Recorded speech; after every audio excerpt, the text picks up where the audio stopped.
et à tous, c'est Cryptéo et on se retrouve comme tous les jours pour faire un point sur les news macro éco crypto. Vous allez voir, il y a pas mal de choses à voir en ce lundi 1er mai, fête du muguet. Je sais pas si vous avez acheté du muguet à vos compagnes, compagnons. Personnellement, je travaille, j'ai pas le temps. Et puis, je m'en fous. Bref. Alors, pas mal de choses à voir en ce moment. C'est carré, salut Yassus, bonjour. Je vais retourner l'écran pour ceux qui sont sur TikTok parce que c'est ce qui vous intéresse que je dois vous montrer. Hop, let's go. Alors, vous le voyez maintenant sur Twitch, on ouvre carrément dans le rouge aujourd'hui, à l'exception du BNB de Binance qui pour le coup est en pleine forme. Il y a plusieurs choses pourquoi c'est monté et pas les autres. On va en partie voir ces choses-là ensemble aujourd'hui. Vous allez voir quand même des points très importants et très clés sur le Bitcoin actuellement que je fais que de vous répéter depuis des semaines. Normalement, pour ceux qui tradent, c'est du pain béni. Vous le savez, vous avez toutes les informations dans le Discord si vous intéresse. Avec Alex, Sandro et toute la team. On a maintenant Mathéo qui a rejoint un peu les rangs un peu plus que ce qu'il faisait déjà avant. Donc Mathéo qui s'appelle alias Câble sur Discord. Les amis, salut mon Deadpool, comment tu vas? Théo est en live, donc shorter le BTC d'Adin-Shape. Tu ne sais, en plus c'est trop bête, mais c'est exactement ce qui se passe en plus. Donc tu vas voir, on va voir ça justement tout de suite. Enfin, juste après ces news là, 14 h. Aujourd'hui, on a seulement l'ISM manufacturier qui a regardé, mais c'est demain matin, comme vous l'a dit Alex, qu'on va avoir l'inflation en zone euro demain matin à surveiller de très près, sachant ce qu'on a vu la semaine dernière. Donc on va voir, sinon aujourd'hui c'est un petit peu calme, parce que vous savez qu'il y a quand même beaucoup de pays dans lesquels c'est férié aujourd'hui, donc c'est un petit peu plus calme. Mais vous allez voir, il y a quand même pas mal de petits points intéressants. Merci à ceux qui s'abonnent les amis, de nouveaux followers sur Twitch, vous êtes les meilleurs. Pour rappel, ceux qui sont sur TikTok, bonjour à vous, il y a énormément de monde sur TikTok. Pour rappel, on est en live sur Twitch également. Blockchain Capital 2023, vous avez tous les liens dans la description. Sinon vous allez sur Twitch, vous tapez Blockchain Capital 2023, on est présent. Abonnez-vous les amis si ça vous intéresse. Le monde des cryptos, il n'y a que des bonnes choses ici. Le but du jeu c'est de pouvoir vous accompagner, de vous montrer comment ça fonctionne. Bien le bonjour à tous ceux qui s'abonnent les amis et bienvenue dans le futur. Alors, on arrive sur ce qui vous intéresse le plus, je le sais, c'est pour ça que je fais les introductions de vidéos avec ce petit graphique de Bitcoin. Donc, le Bitcoin actuellement est de nouveau en dessous des 28 720 $, que je vous ai mis pour rappel. Ligne rouge psychologique des 30 000 $, ok. Ligne bleue, c'est plutôt un range qui a entre les 28 000 et les 32 000, je vous ai déjà dit ça, mais je vous rappelle ça pour tous ceux qui arrivent. Et en bleu clair, c'est du plus court terme, comme vous le voyez. Donc, qu'est-ce qui s'est passé ce week-end? On s'est grave ennuyé pendant tout le week-end, jusqu'à hier.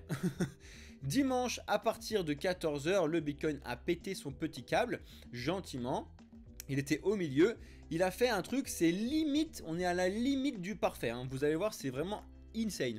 Vous savez que là, à chaque fois, les mèches, si vous voulez avoir des informations sur le trading avec les mèches, etc., vous allez voir avec Sandro dans le Discord si ça vous intéresse, les amis.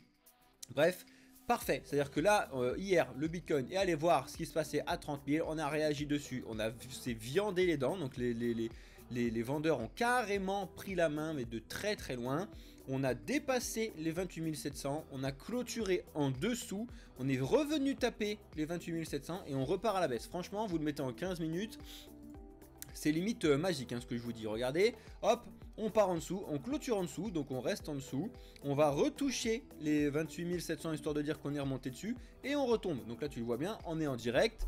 Donc en 15 minutes, on peut se le mettre en 5 minutes, voir ce qui se passe en direct. Bien évidemment, quand je lance mon live, en général, c'est une catastrophe, comme tu peux le voir, d'Adin-Shape.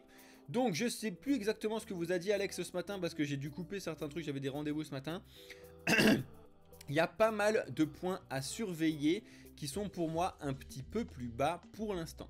Je vous ai dit déjà de là surveiller les points en bleu clair, donc les 27 800 et les 26 800. On va voir comment ça se passe. En attendant, pour l'instant, je dis bien pour l'instant, on est plutôt en train de confirmer de retourner vers le bas. On va voir comment ça se passe. On va voir la réaction. N'oubliez pas qu'en ce moment, il y a quand même des mouvements Bitcoin qui sont assez incroyables. On va pas se le cacher. Vous voyez que là, cette bougie 4 heures, Là on est en 4 heures, on voit des choses assez folles qui se passent sur le Bitcoin, je trouve ça insane. Tracez-vous ces trendlines là qui sont vraiment faciles à foutre. Les 28 700, ils sont là depuis très longtemps, d'accord? Depuis mai 2022, voire avant. Donc le crochet là que je vous ai mis en bleu, c'est ça. Et les deux points très clés, c'est les 30 000 et les 20 000. Les 20 000, ne faut pas non plus les oublier les amis. Comme vous l'a dit Alex 20 000 fois, on a quand même laissé énormément de liquidités aux alentours des 20 000 $, que ce sera potentiellement intéressant de venir rechercher pour repartir. Est-ce qu'on va le faire la semaine prochaine? Est-ce qu'on va le faire demain? Est-ce qu'on va le faire d'ici 2 mois prochains? On va voir ça. Salut Toons. Bonjour à tous ceux qui nous rejoignent également sur TikTok les amis. Je vous rappelle 2 secondes, je sais qu'il y a plein de nouveaux. Venez sur Twitch. L'écran avec la qualité, l'image, le truc, etc. c'est vachement mieux. Donc venez sur Twitch les amis. Blockchain Capital 2023. Et continuez à poser vos questions. Il y a Deadpool qui va me noter les questions intéressantes que vous posez sur TikTok et sur Twitch. Et je vais y répondre juste après. Donc pour l'instant le Bitcoin est plutôt dans un scénario baissier, de revoir ce qu'on va voir sur les 27 800, 26 800 selon moi. Attention, c'est bien évidemment selon moi, surtout pas de conseils d'investissement, surtout pas comme d'habitude, hein, faites vos propres recherches et n'écoutez jamais personne. Il faut absolument avoir ses propres avis. Juste que là, actuellement, quand tu regardes le graphique et quand tu regardes ce qui se passe dans le monde actuellement, les gens ne sont pas réellement dans l'investissement. Vous le savez toutes et tous, l'inflation, il y en a de partout. Donc on est tous en train de galérer à payer son électricité, sa bouffe, etc., etc. Là déjà, heureusement, on laisse le chauffage de côté, donc ça fait du bien. Mais vous avez déjà toutes ces dépenses là qui font beaucoup de mal à tout le monde et qui font que du coup on a moins à la fin du mois pour pouvoir investir sur ce genre d'actifs là. Donc à voir comment ça se passe à l'avenir. Et vous allez voir qu'il y a quand même pas mal de petites news macro éco qui se sont passées ce week-end qui sont très très importantes sur différents marchés. Donc on va voir ça ensemble les amis, restez bien connectés et let's go. Alors rapidement, vous avez Robinhood qui va lancer son Connect, Robinhood Connect. Bon, pour rappel, Robinhood c'est une énorme plateforme, c'est ceux qui détiennent le plus de Dogecoin, je crois. J'ai pas envie de dire des bêtises, donc on regardera ça ensemble, mais il me semble que c'est eux. Bref. Donc ils vont lancer Robinhood Connect que tu vas pouvoir acheter, transférer des cryptos directement dessus. Et il y a Exodus et Phantom qui vont se rajouter rapidement. Alors Exodus, je vous en ai déjà parlé parce que c'était un wallet décentralisé d'ordinateur. Là bref, on en a déjà parlé quand on faisait les wallets. Et Phantom pour le coup c'est un software wallet connecté à votre ordinateur qui est beaucoup axé sur la blockchain Solana. Bref, donc ça c'était une news assez importante. Ça commence à continuer à prouver que le fait de vouloir développer les solutions d'achat, d'échange de crypto décentralisées, du moins de moins dépendre des banques pour échanger nos euros, dollars, etc. Donc ça fait du bien, il faut continuer à avoir ces développements là, c'est vraiment quelque chose de très important. Ensuite on a ça c'est assez important. Alors attendez que je me remette dans cette news là parce que je l'ai perdu. Ah oui, c'était ah, comment elle s'appelle cette société belge là? C'était Bit4You, voilà, j'ai retrouvé. Bit4You qui annonçait ce week-end qui avait de très très gros problèmes avec avec des sous qui sont déposés chez eux, de nous, enfin des gens qui l'utilisent, mais que eux ils ont déposé chez CoinLoan et qu'en fait on s'est rendu compte que CoinLoan avait perdu l'exécution des titres et tout, enfin bref, je vous inviterai à lire ça. Et du coup il y avait quand même énormément des fonds de Bit4You qui étaient déposés chez CoinLoan, notamment 81% de tout leur Bitcoin était là-bas. Qu'est-ce qu'on a d'autre encore qui est très important? Les XRP aussi beaucoup, donc il y a quand même un petit peu d'argent de bloquer là-bas. Donc c'est pas non plus un truc de malade mental, hein, mais il y a 145 bitcoins, c'est quand même une certaine somme. Je fais que de vous le répéter, faites très attention quand vous investissez sur des plateformes centralisées comme Bit4You qui sont toutes petites, faites très très attention. Essayez de privilégier celles qui sont connues, vérifiées, etc. Surtout si vous faites sur des plateformes centralisées, parce que le problème des plateformes centralisées, c'est qu'après votre argent, ils en font un petit peu ce qu'ils veulent et c'est une catastrophe. Donc faites attention à vous. Préférez, si vous voulez faire vos achats, etc., les Binance, les Kraken, les Coinbase, les Bybit, Bittrex, etc. Bref, amusez-vous avec les plateformes qui sont connues, moins celles qui sont pas connues. Si vous voulez faire des trucs un peu là-dessus, c'est à vos risques et périls, comme d'habitude. On va voir ça ensemble, Christophe, juste après. On va voir ça ensemble. Mais c'est une très bonne remarque. Ouais, je suis en train de décéder. Donc faites vraiment très très attention à vous, je fais que de vous le répéter. Et en plus de ça, si vous voulez laisser vos sous, vos cryptos sur le moyen long terme, sortez-les s'il vous plaît des exchanges centralisés pour les mettre sur des wallets. Je vous ai déjà fait des cours là-dessus et vous inquiétez pas, ça va revenir. On continue parce qu'il y a quand même pas mal de choses à voir. Vous le savez, donc on a eu le rapport du premier trimestre de Facebook qui est tombé, donc Meta, etc. Et on voit qu'il y a un rapport assez mitigé. Vous allez voir que je vous ai mis là-dessus depuis les dernières. Ils ont perdu de l'argent, c'est-à-dire que les rentrées étaient bien moindres que ça avant. On était passé de 7,4 milliards à 5,7 milliards, donc une perte de 24%, c'est énorme. Mais à côté de ça, il y a quand même des choses assez intéressantes à relever. Donc je vous inviterai à lire ce truc-là, je vous le mettrai dans le... Si ça vous intéresse, moi j'adore les chiffres, etc. parce que c'est mon métier de base. Je vous rappelle que je suis ingénieur en finance et analyste financier. Salut Moonboy. Donc on verra ça ensemble si ça vous intéresse. On discutera de ça dans Discord. Mais vous allez voir que Facebook est quand même 2-3 points assez importants malgré ces informations-là. Ensuite, on enchaîne avec les NFT pour faire un petit point rapide dessus sur le fait que les NFT sont quand même avec le vent assez en forme en ce moment. Que ce soit ici, donc vous le voyez sur le défi Lama, que ce soit des échanges qui sont souvent en Ethereum, mais Adex vous l'a dit aussi ce matin, c'est un petit peu ce qui fait qu'il n'y a jamais eu autant de transactions sur la blockchain Ethereum que actuellement. C'est grâce à la mise en place des ordinals, donc des NFT disponibles sur la blockchain Bitcoin. C'est exceptionnel. Ça, c'était une chose pour Bitcoin. L'autre chose qui a tout changé en 2023, c'est la sortie de la plateforme Blur. Comme vous savez, vous êtes beaucoup à vouloir demander à l'analyse du Blur token à Alex. À chaque fois, vous le demandez. N'oubliez pas que c'est un token qui est très récent. Mais vous voyez quand même que Blur est arrivé et a écrasé le marché. Alors, c'est pas là, c'est la dominance, pardon.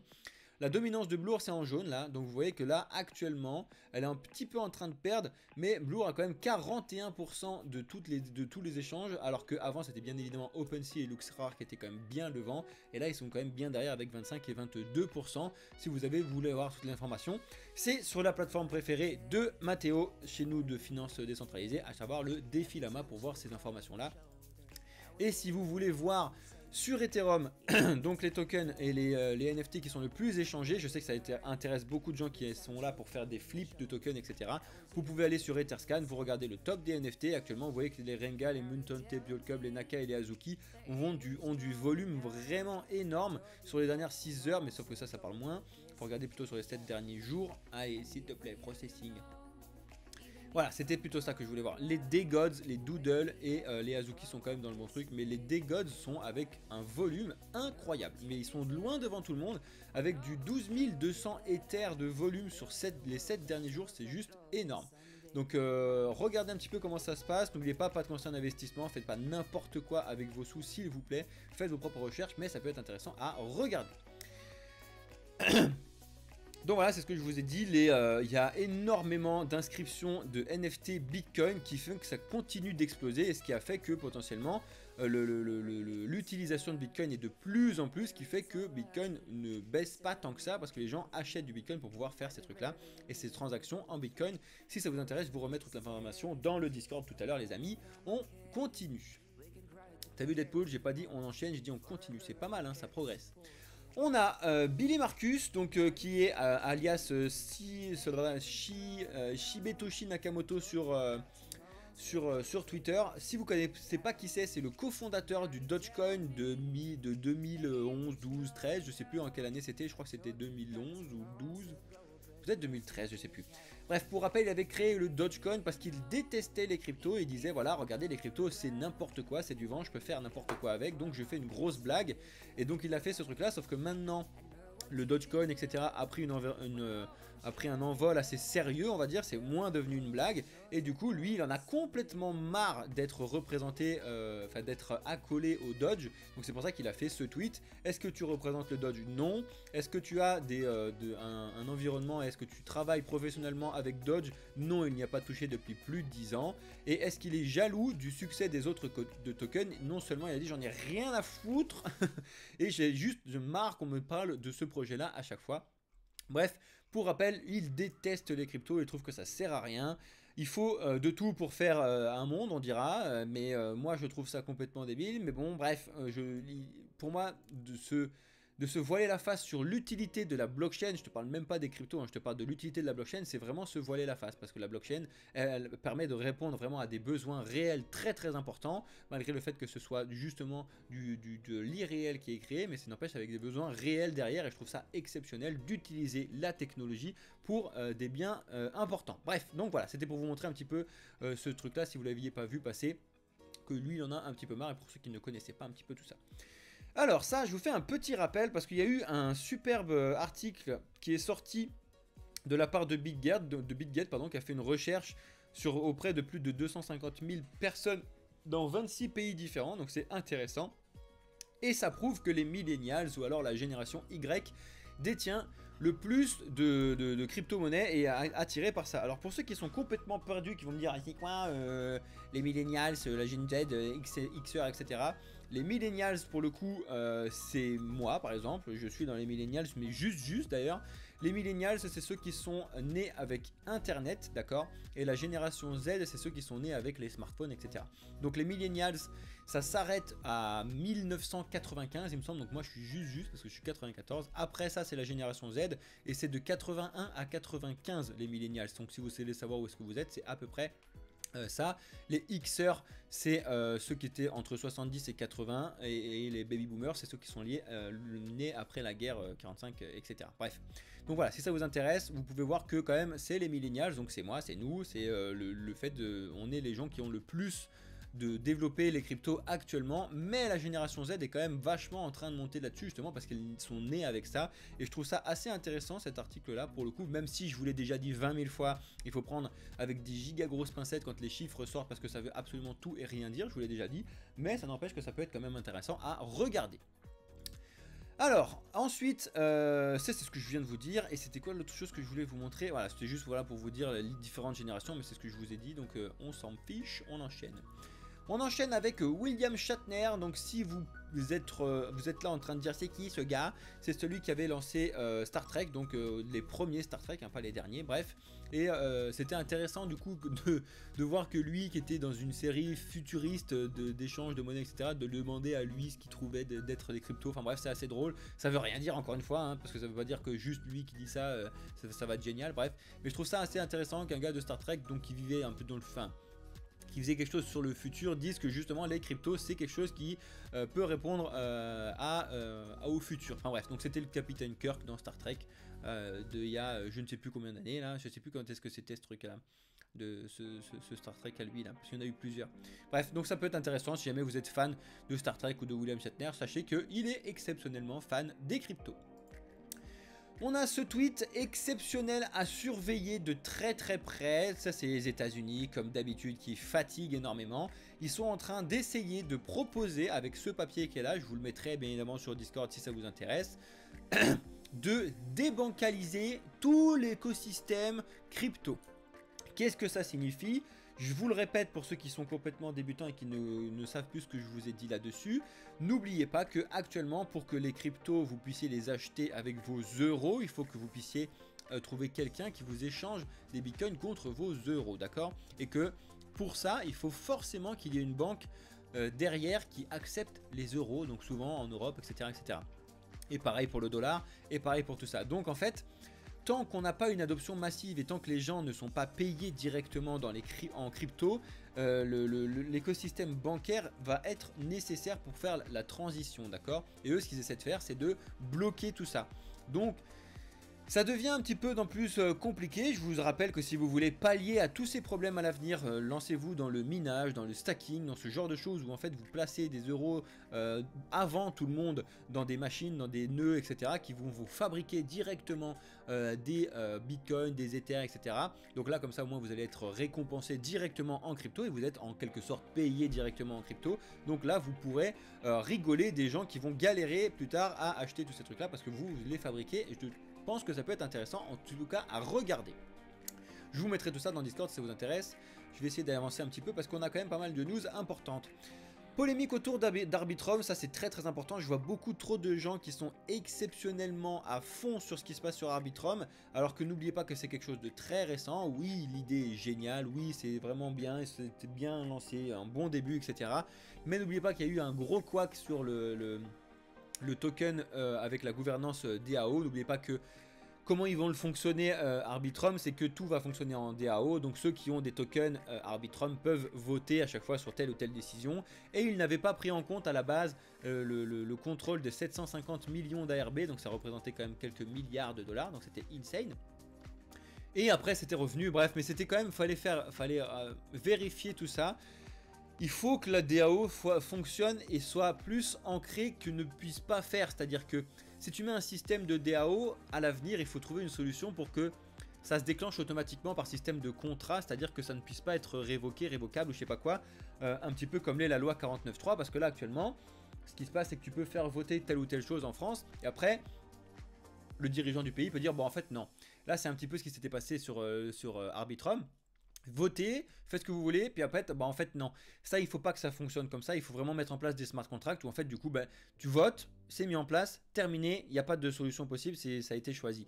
Il va falloir développer ça à l'avenir parce que sinon ça va créer des problèmes et des, des soucis en ce sens-là qui sont pas très bons, on va pas se le cacher.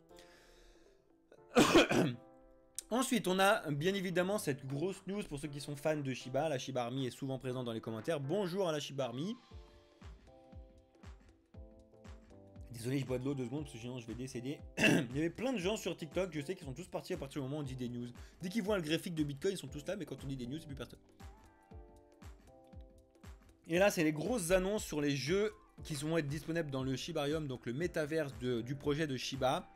Pour rappel, le Shiba lance le projet Shibarium qui est juste exceptionnel, un gros projet pour essayer de faire en sorte que le Shiba devienne une technologie intéressante plutôt que juste un shitcoin et juste un meme coin. Donc ça se situe, ça continue à bien se développer. N'oubliez pas que ceux qui pensent encore investir dans le Shiba avec 10 balles et devenir millionnaire avec 10 balles, ça n'existe pas. Ça a peut-être existé à un moment où c'était ultra dangereux, personne ne connaissait rien du tout.